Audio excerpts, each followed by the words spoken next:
Mr. David Johnson, a dedicated and hardworking man in his mid-40s, owned a successful restaurant in Chicago. Despite his accomplishments, David's life was anything but smooth.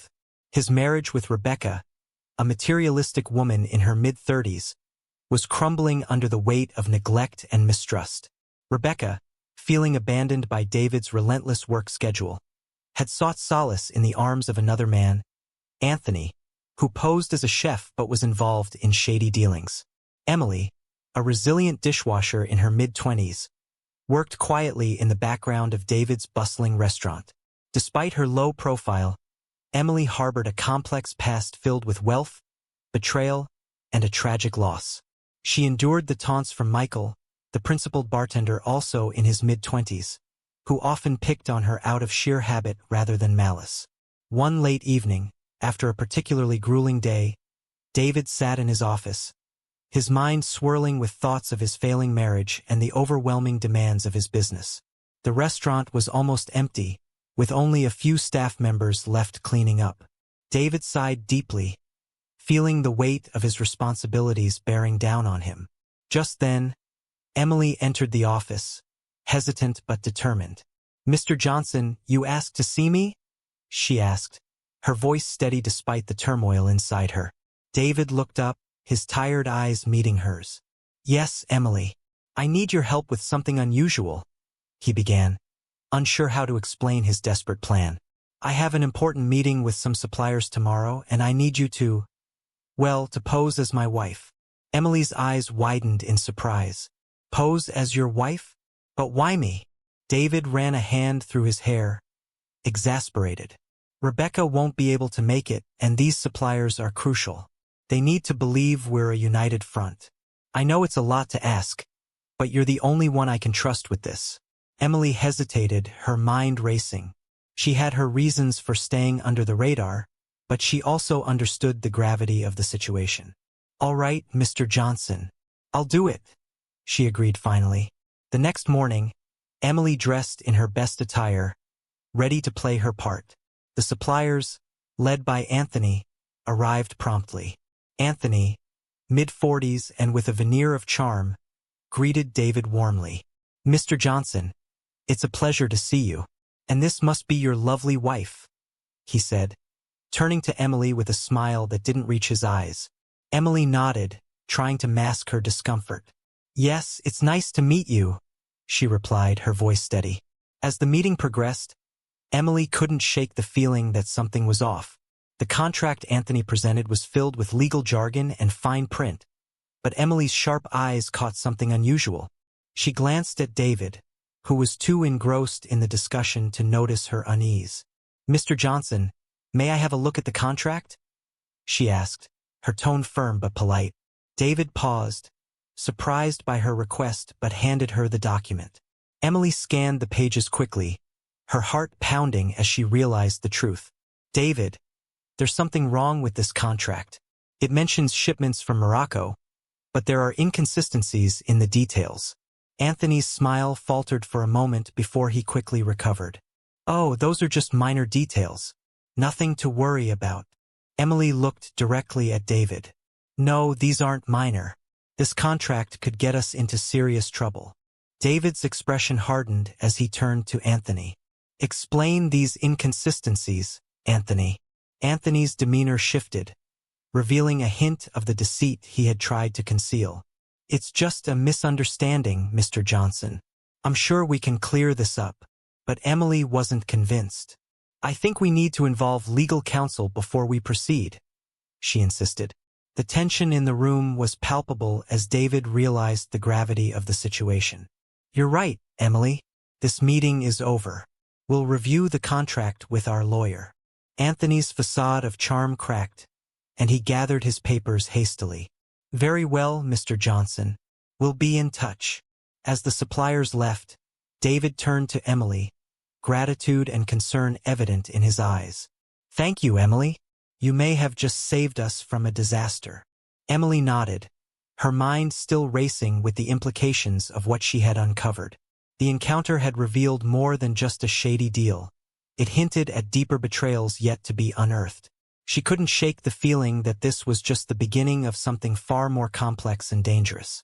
The day ended with more questions than answers, leaving David and Emily to ponder the true extent of the deceit they had narrowly escaped.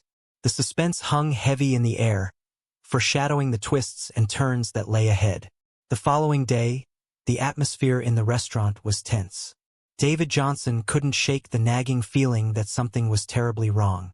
Emily's discovery during the meeting with Anthony had planted seeds of doubt that were now growing into a forest of suspicion. He sat in his office, his thoughts interrupted by the persistent ringing of his phone. It was Rebecca. "David, are you coming home early tonight?" she asked, her voice laced with irritation. "We need to talk." David sighed, rubbing his temples. "Rebecca, I'm swamped here. Can we discuss whatever it is later?" Rebecca's tone turned icy. "Sure, David. Whenever it's convenient for you. Just don't be surprised if I'm not here when you finally find the time." As he hung up, David felt a pang of guilt but couldn't dwell on it. He had more pressing issues to deal with. He called Michael, the bartender, into his office.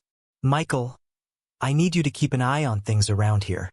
Something isn't right, and I can't put my finger on it," David said, his voice heavy with concern. Michael nodded, his usual laid-back demeanor replaced with a serious expression. "You got it, boss. I'll keep my ears open." Meanwhile, Emily continued her work, her mind replaying the events of the previous day.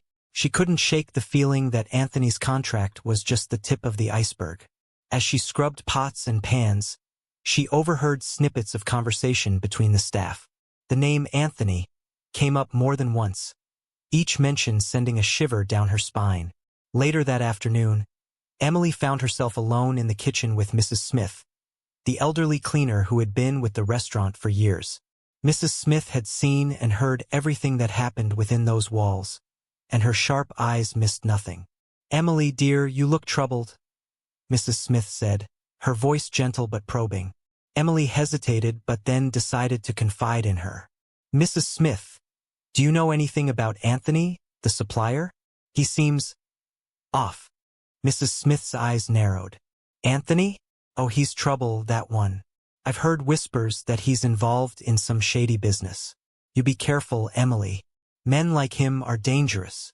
Emily nodded, feeling a cold knot of fear in her stomach. "Thank you, Mrs. Smith. I'll be careful." That evening, David sat alone in his office, staring at the resignation letter from his previous manager, Chris. His phone vibrated, and he saw a message from Rebecca. "We need to talk. Don't ignore this." He groaned, knowing he couldn't avoid the conversation any longer. As he left the restaurant, he noticed Michael watching him with a look of concern.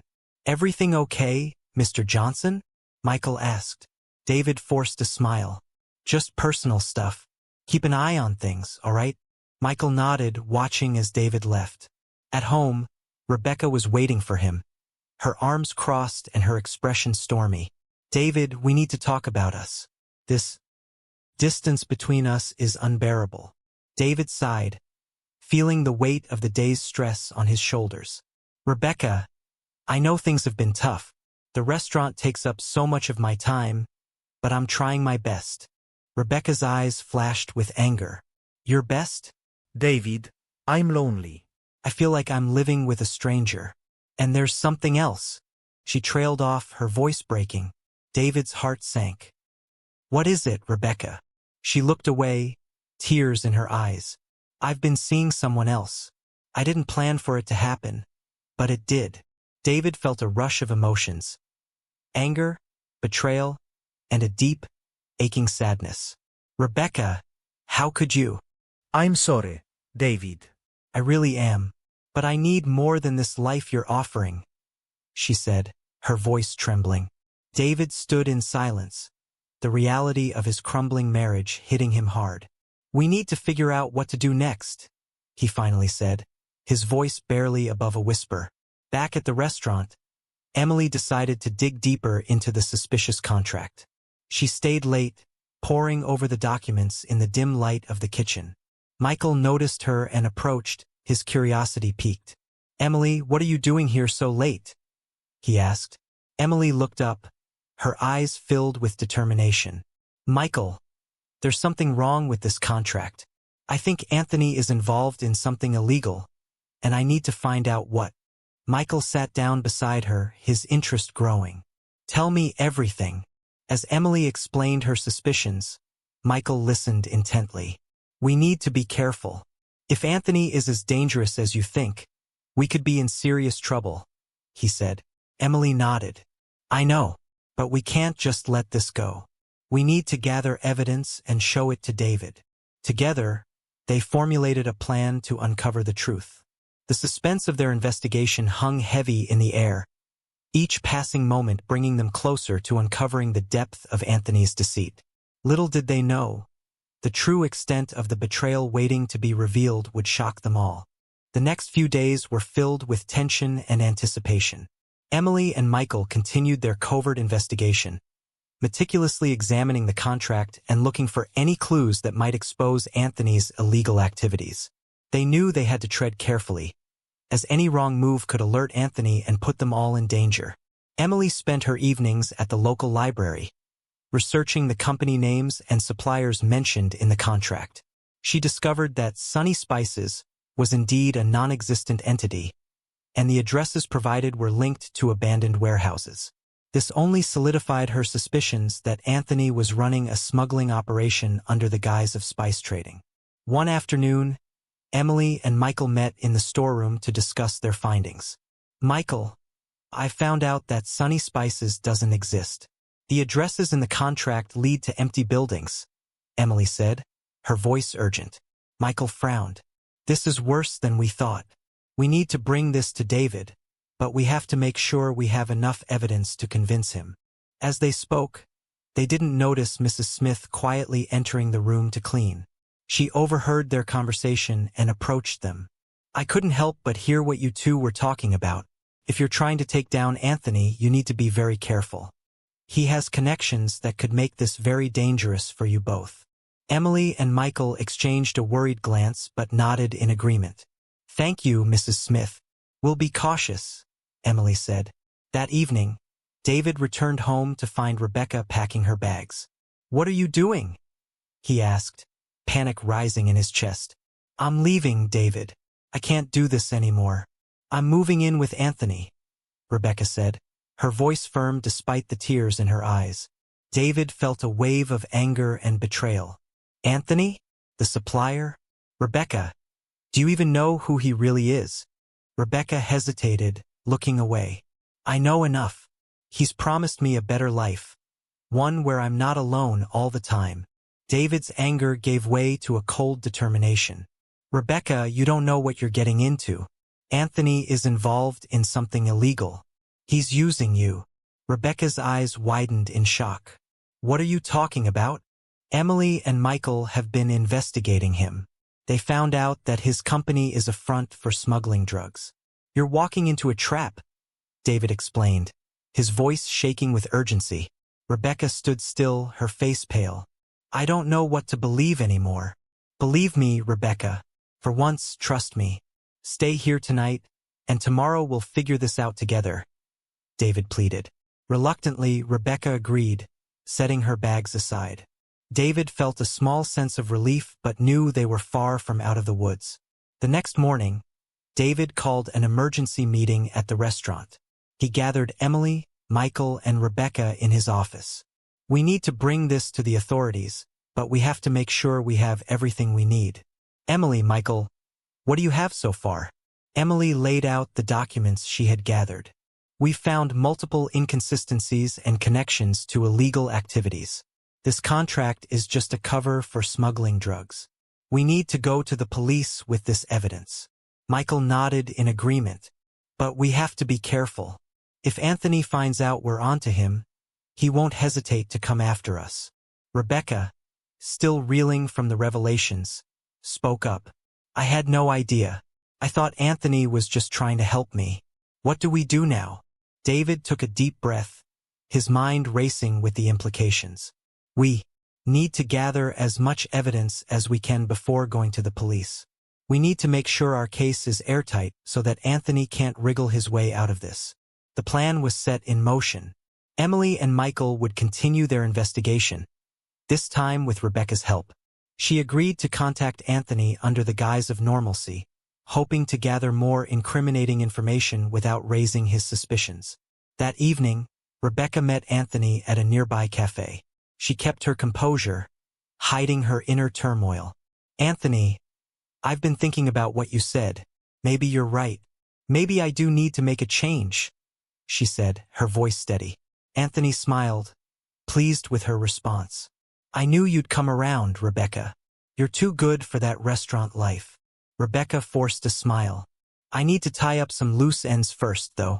Can you show me more about your business?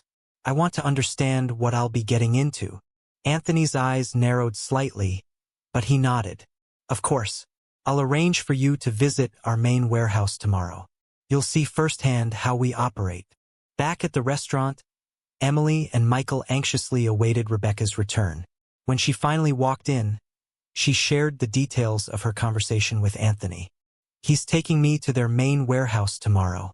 It's our chance to gather concrete evidence."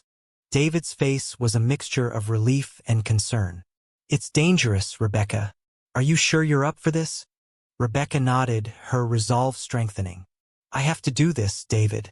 For us, for everyone." The next day, Rebecca met Anthony as planned. He drove her to a warehouse on the outskirts of Chicago. The building was nondescript, blending in with the industrial surroundings. Inside, the scene was a stark contrast. Workers were busy packing crates, and the air was thick with the smell of spices. But Rebecca noticed the subtle signs of something more sinister. Hidden compartments in the crates, men with shifty eyes and guarded movements. Anthony led her through the warehouse, explaining their operations. Rebecca feigned interest, all the while memorizing details and noting anything that could serve as evidence. She managed to discreetly snap a few photos with her phone, capturing the hidden compartments and suspicious activities. When she returned to the restaurant, Emily and Michael were waiting. "Did you get what we need?" Michael asked, his voice tense. Rebecca nodded, showing them the photos. "I think we have enough. We need to go to the police now." David agreed. "I'll go with you. We need to make sure they take this seriously." Together, they headed to the local police station. The officer on duty listened intently as they laid out their evidence. "This is serious. We'll need to investigate further, but it looks like you might have uncovered a significant operation," the officer said, his tone grave. As they left the police station, a sense of relief washed over them. They had done everything they could. Now it was up to the authorities to take action. That night, back at the restaurant, the atmosphere was lighter. David, Emily, Michael, and Rebecca sat together, sharing a meal and a moment of respite. "Thank you all," David said, his voice filled with gratitude. "We wouldn't have gotten this far without each of you." Emily smiled. "We're a team, Mr. Johnson. We look out for each other." Michael raised his glass. "To resilience and new beginnings," Rebecca added softly, "and to unexpected alliances." The clinking of glasses echoed in the quiet restaurant, a symbol of the bond they had formed through adversity. Little did they know, the real test of their strength and unity was yet to come, as the shadows of betrayal and deceit loomed large over their newfound resolve. The next morning, the police launched a raid on Anthony's warehouse. David, Emily, Michael, and Rebecca anxiously waited for news. It wasn't long before the authorities confirmed the bust. Anthony and his associates were arrested, and the illegal smuggling operation was dismantled. Rebecca, despite her involvement with Anthony, was cleared of charges due to her cooperation and the evidence she provided. She felt a mix of relief and guilt but knew she had made the right choice. David, seeing the toll the ordeal had taken on her, approached her with newfound empathy. "Rebecca, we've both made mistakes. But if you're willing, I think we can find a way to move forward," David said gently. Rebecca nodded, tears in her eyes. "I want to try, David. I really do." With Anthony out of the picture, the restaurant staff began to settle back into their routines. David called a meeting to address everyone. "I want to thank all of you for your patience and support. This restaurant means the world to me, and so do each of you." Michael stepped forward, his usual playful demeanor replaced with sincerity. "Mr. Johnson, there's something I need to tell you. I've done some digging into my past, and I found out something unexpected. I think you're my father." David was stunned. "Michael, are you sure?" Michael nodded. "Yes, I found old documents and photos. My mother never told me the truth, but everything points to you." David embraced Michael, tears of joy and regret mingling. "I'm so sorry for not being there, but I promise, from now on, I will be." Emily watched the reunion with a smile. Her thoughts drifted to her own past, but she felt hopeful for the future. Michael approached her, his eyes filled with gratitude. "Emily, you were right about everything. Thank you for standing by us." Emily blushed slightly. "We're a team, Michael. Always." Months passed, and the restaurant thrived under new management. Emily took on a larger role, her resilience and insight proving invaluable. David, Rebecca, and Michael worked together to rebuild their lives, finding strength in their newfound bonds. One evening, as the sun set over Chicago, Emily and Michael stood outside the restaurant. "It's been a wild ride," Michael said, taking her hand. Emily nodded, her heart light. "But we made it through, together." The story of deceit, betrayal, resilience, and unexpected alliances had brought them closer, forging unbreakable ties that would last a lifetime.